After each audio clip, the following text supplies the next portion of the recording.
সরকারি চাকরি নিয়োগগুলো প্রকাশিত করে থাকি। তো আজকে আমি আপনাদের মাঝে যে নিয়োগটি নিয়ে এসেছি সেটা হচ্ছে যে চট্টগ্রাম পানি উন্নয়ন বোর্ড কর্তৃপক্ষ থেকে এই নিয়োগ বিজ্ঞপ্তিটি প্রকাশিত হয়েছে। তো আপনারা যদি আমার এই চ্যানেলটিতে সরকারি নিয়োগগুলো পেতে চান অবশ্যই আমার এই চ্যানেলটিকে আপনারা সাবস্ক্রাইব করবেন এবং লাইক কমেন্ট করে পাশে থাকবেন, যাতে আমি যদি কোনো সরকারি নিয়োগ পরবর্তী আমার এই চ্যানেলে উপস্থাপন করে থাকি তাহলে আপনাদের মোবাইলে সরাসরি নোটিফিকেশন চলে যাবে।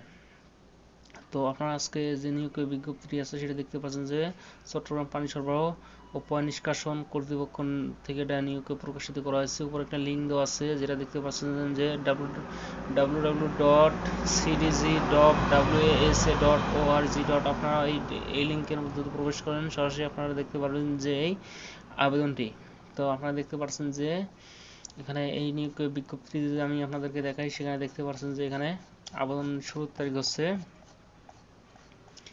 এখানে দেখতে পাচ্ছেন যে আবেদন শুরুর তারিখ হচ্ছে 12/12/2025, অর্থাৎ ডিসেম্বর 12 তারিখ থেকে আবেদন শুরু হয়েছে এবং আবেদনের শেষ তারিখ হচ্ছে 31/12/2025, অর্থাৎ 31 ডিসেম্বর পর্যন্ত আপনারা এখানে আবেদন করতে পারবেন। তো আমি আপনাদেরকে দেখাচ্ছি নিয়োগ বিজ্ঞপ্তিটি একটু পরে শোনাচ্ছি। যেখানে দেখতে পাচ্ছেন যে কোথা থেকে নিয়োগ বিজ্ঞপ্তি প্রকাশিত, এখানে দেখতে পাচ্ছেন চট্টগ্রাম ওয়াসার রাজস্ব খাতে নিম্নোক্ত পদে নিয়োগের জন্য বাংলাদেশের প্রকৃত নাগরিকদের নিকট হতে দরখাস্ত আহ্বান করা যাচ্ছে, অর্থাৎ বাংলাদেশের নাগরিকদের নিকট হতে এই আবেদন গ্রহণ করা যাচ্ছে, যেখানে আগামী 31/12/2025 খ্রিস্টাব্দ বিকাল 5টার মধ্যে নিম্নবর্ণিত, অর্থাৎ 31/12/2025 তারিখের মধ্যে এখানে আবেদন করতে পারবেন। তো নিচে একটা লিঙ্ক দেওয়া আছে যেটা দেখতে পাচ্ছেন যে এই লিঙ্কে যদি আপনারা প্রবেশ করেন সরাসরি এখানে এই নিয়োগ বিজ্ঞপ্তির আবেদন করতে পারবেন।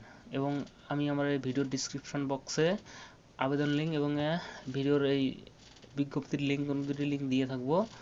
যাদের প্রয়োজন হবে তারা এই লিঙ্কে প্রবেশ করে সরাসরি নিয়োগ বিজ্ঞপ্তিটি দেখতে পারবেন এবং আবেদন করতে পারবেন।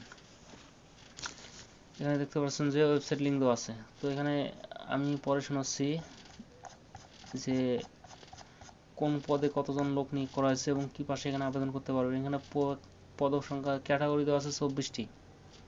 তো 24 নং ক্যাটাগরিতে দেওয়া আছে নিরাপত্তা প্রহরী, গ্রেড বিজনেস স্কুল গ্রেড ধরা হয়েছে 20, যেখানে 40টি পদ সংখ্যা আছে 40টি। কোনো স্বীকৃতি বোর্ড হয়তো মাধ্যমিক স্কুল সার্টিফিকেট অথবা সময় পরীক্ষা উত্তীর্ণ, অর্থাৎ আপনারা যদি এসএসসি পাস করে থাকেন তাহলে এই যে 24 নং ক্যাটাগরিতে আবেদন করতে পারবেন, যেখানে নিরাপত্তা প্রহরী পদ সংখ্যা আছে 40টি। 23 নং ক্যাটাগরিতে দেওয়া আছে সহকারী নিরাপত্তা পরিদর্শক, যেখানে বেতন স্কেল গ্রেডে দেওয়া আছে, সরকারি গ্রেডে দেওয়া আছে 18 এবং পদ সংখ্যা আছে 1টি। কোন স্বীকৃতি বোর্ড হইতে ন্যূনতম বিভাগ হতে জিপি উচ্চ মাধ্যমিক, অর্থাৎ আপনাদেরকে এইচএসসি পাস করে এখানে আবেদন করতে পারবেন। তারপর 22 নং ক্যাটাগরিতে দেওয়া আছে জুনিয়র ইলেকট্রিশিয়ান, যেখানে বেতন স্কেল গ্রেডে দেওয়া আছে 18 এবং পদ সংখ্যা আছে 6টি। কোন স্বীকৃতি বোর্ড হইতে অন্যান্য দ্বিতীয় বিভাগ বা সমানের জিপিএতে উচ্চ মাধ্যমিক সার্টিফিকেট বা সমানের পরীক্ষা উত্তীর্ণ এবং সংশ্লিষ্ট কাজ অন্য বা অগ্রসর অভিজ্ঞতা থাকতে হবে। তারপর 21 নং ক্যাটাগরিতে দেওয়া আছে মেকানিককে, এখানে দেখতে পাচ্ছেন পদ সংখ্যা 2টি। তারপর 20 নং ক্যাটাগরিতে আছে ফটোকপি অপারেটর,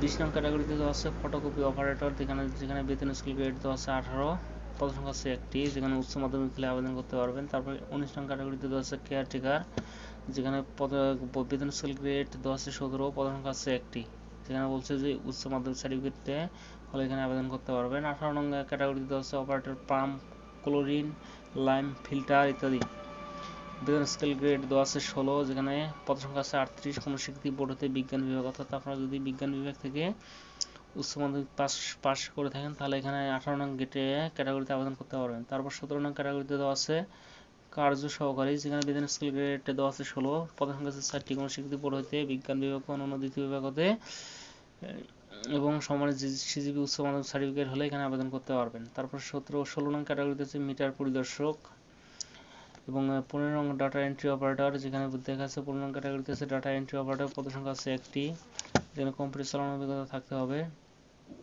14 নং ক্যাটাগরিতে আছে ক্যাশিয়ার, যেখানে পদ সংখ্যা আছে 1টি। 13 নং ক্যাটাগরিতে দেওয়া আছে জুনিয়র হিসাব সহকারী কাম কম্পিউটার মুদ্রাক্ষরক, কোন স্বীকৃতি বোর্ড হইতে অন্যান্য দ্বিতীয় বিভাগ বা সেই অংশ জিজিপি উচ্চ মাধ্যমিক সার্টিফিকেট, অর্থাৎ আপনারা যদি এইচএসসি পাস করে থাকেন তাহলে আপনারা 13 নং ক্রমিকে আবেদন করতে পারবেন। তারপর 12 নং ক্যাটাগরিতে দেওয়া আছে অফিস সহকারী কাম কম্পিউটার অপারেটর, যেখানে দেখতে পাচ্ছেন যে আপনারা যদি এইচএসসি পাস করে থাকেন তাহলে আপনারা এখানে আবেদন করতে পারবেন। এবং বাংলা প্রতি মিনিটে টাইপিং গতি থাকতে হবে 25 এবং ইংলিশে প্রতি মিনিটে টাইপিংয়ে গতি থাকতে হবে 30। তারপর 11 নং ক্যাটাগরিতে তো আছে ড্রাফটসম্যান। কোন স্বীকৃত বোর্ড হইতে অন্যান্য দ্বিতীয় বিভাগ বা সমমানের জিজিপি উচ্চ মাধ্যমিক সার্টিফিকেট বা সমমানের পরীক্ষা উত্তীর্ণ হতে হবে। 10 নং ক্যাটাগরিতে আছে নার্স, যেখানে কোনো স্বীকৃত ইনস্টিটিউট বা প্রতিষ্ঠান হইতে diploma in nursing and midwifery degree থাকতে হবে। তারপর 9 নং ক্যাটাগরিতে আছে ল্যাব অ্যাসিস্ট্যান্ট, কোনো স্বীকৃত বিশ্ববিদ্যালয় হইতে বিজ্ঞান বিভাগ বা যে কোনো বিষয়ে অন্যান্য দ্বিতীয় শ্রেণীর সমান সিজিপি স্নাতক সমান ডিগ্রি অর্জন করতে হবে। তারপর 8 নং ক্যাটাগরিতে আছে হিসাব সহকারী, যেখানে বেতন স্কেল গ্রেড দেওয়া আছে 14। কোনো স্বীকৃত বিশ্ববিদ্যালয় হইতে বাণিজ্য বিভাগ বা যে কোনো বিষয়ে অন্যান্য দ্বিতীয় শ্রেণী বা সমানের সিজিপিতে স্নাতক সমান ডিগ্রি অর্জন করতে হবে। তারপর 7 নং ক্যাটাগরিতে আছে উচ্চমান সহকারী, যেখানে বেতন স্কেল গ্রেড দেওয়া আছে 14। কোনো স্বীকৃত বিশ্ববিদ্যালয় হইতে অন্যান্য দ্বিতীয় শ্রেণী বা সমমানের পরীক্ষায় উত্তীর্ণ হতে হবে। তারপর 6 নং ক্যাটাগরিতে আছে কম্পিউটার অপারেটর। এখানেও দেখতে পাচ্ছেন যদি আপনারা ডিগ্রি অর্জন করে থাকেন এবং কম্পিউটার টাইপিং এর গতি 25 এবং 30 থাকে, তাহলে এখানে আবেদন করতে পারবেন। তারপরে 5 নং ক্যাটাগরিতে আছে রাজস্ব তত্ত্বাবধায়ক, যেখানে কোনো স্বীকৃত বিশ্ববিদ্যালয় হইতে অন্যান্য দ্বিতীয় বিভাগ শ্রেণী সমমানের সিজিপি স্নাতক সমান ডিগ্রি থাকতে হবে, যেখানে পদের সংখ্যা আছে 3টি, বেতন স্কেল গ্রেড দেওয়া আছে 11।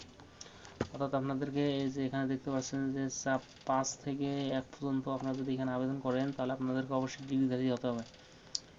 যে কোনো বিশ্ববিদ্যালয় বা যে কোনো বেসরকারি বিশ্ববিদ্যালয় হতে আমাদেরকে অবশ্যই একটা ডিগ্রি অর্জন করে এখানে আবেদন করতে হবে। তো আপনারা দেখতে পাচ্ছেন যে এখানে প্রায় অনেকগুলো লোক নিয়োগ করা হয়েছে। যারা আবেদন করবেন অবশ্যই ভালোভাবে নিয়োগ বিজ্ঞপ্তিটি পড়ে নেবেন, তারপরে এখানে আবেদন করবেন। এখানে দেখতে পাচ্ছেন প্রার্থীকে অবশ্যই 18 থেকে 32 বছর হতে হবে। অর্থাৎ আপনাদেরকে যারা আবেদন করবেন অবশ্যই তাদেরকে 18 থেকে 32 বছর হতে হবে, তাহলে আপনারা এখানে আবেদন করতে পারবেন। তো অবশ্যই আমি আবার বলছি, যারা সরকারি চাকরির নিয়োগগুলো পেতে চান এবং আবেদন করতে চান, অবশ্যই আমার চ্যানেলটিকে সাবস্ক্রাইব করে রাখবেন, লাইক করে রাখবেন, যাতে পরবর্তীতে আমি কোনো সরকারি নিয়োগগুলো উপস্থাপন করলে আপনাদের মোবাইল সরাসরি নোটিফিকেশন চলে যায়। তো আমি আমার চ্যানেলে কোনো ভুয়া নিউজ ছাড়ি না, অর্থাৎ আমি আমার চ্যানেলে কখনো ভুয়া নিউজ ছাড়ি না। যেগুলো সরকারি নিয়োগ সরাসরি প্রকাশিত হয় সেগুলো নিয়োগ আমি উপস্থাপন করে থাকি।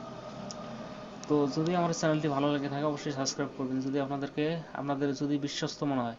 তো আমি আমার প্রতিটি বিজ্ঞপ্তির ডিসক্রিপশন বক্সে সাধারণত আমি আমার প্রতিটি এই আবেদন লিঙ্ক এবং বিজ্ঞপ্তির লিঙ্ক দুটি দিয়ে থাকি। তো যারা এগুলো দেখবেন অবশ্যই তারা বিশ্বাস করবেন যে এগুলো কোনো ভুয়া নিউজ না। তো এখানে আপনারা দেখতে পাচ্ছেন যে অনেকগুলো দেওয়া আছে, যেগুলো আপনারা পড়ে নেবেন। অনলাইনে কীভাবে আবেদন করতে হয় এবং কোথায় গেলে কীভাবে আবেদন করতে হবে এবং ছবির সাইজ কত দেওয়া আছে 300x300 পিক্সেল এবং স্বাক্ষরের সাইজ দেওয়া আছে 380 পিক্সেল এবং অনলাইনে টাকা পেমেন্ট করতে হবে 112 টাকা এবং 1 থেকে 5 নং ক্রমিকের মধ্যে আছে 150 টাকা।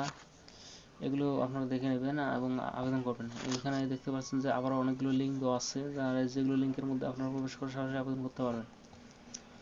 তো যদি আপনাদের ভিডিওটি ভালো লেগে থাকে অবশ্যই আমার এই চ্যানেলটিকে সাবস্ক্রাইব করে রাখবেন, পাশে থাকা বেল বাটনটিকে ক্লিক করে রাখবেন, যাতে আমি যদি পরবর্তীতে কোনো সরকারি নিয়োগগুলো উপস্থাপন করি। অর্থাৎ মূল কথা হচ্ছে যে আমি আমার এই চ্যানেলটিকে সকল যে সরকারি নিয়োগগুলো চাকরি নিয়োগগুলো প্রকাশিত হয় সেগুলো উপস্থাপন করে থাকি। তাই বলছি আপনারা এই চ্যানেলটিকে অবশ্যই সাবস্ক্রাইব করে রাখবেন, যাতে এই নিয়োগগুলো যখন আমি প্রকাশিত হবে তখন আমি আমার চ্যানেলে আপলোড করলে আপনাদের মোবাইলে সরাসরি নোটিফিকেশন চলে যাবে। তো এইভাবে এই বলে আমি আমার আজকের এই নিয়োগ বিজ্ঞপ্তির সমাপ্তি ঘোষণা করছি। সবাইকে জানাচ্ছি আসসালামু আলাইকুম ওয়া রাহমাতুল্লাহি ওয়া বারাকাতুহু এবং অন্যান্য জাতির প্রতি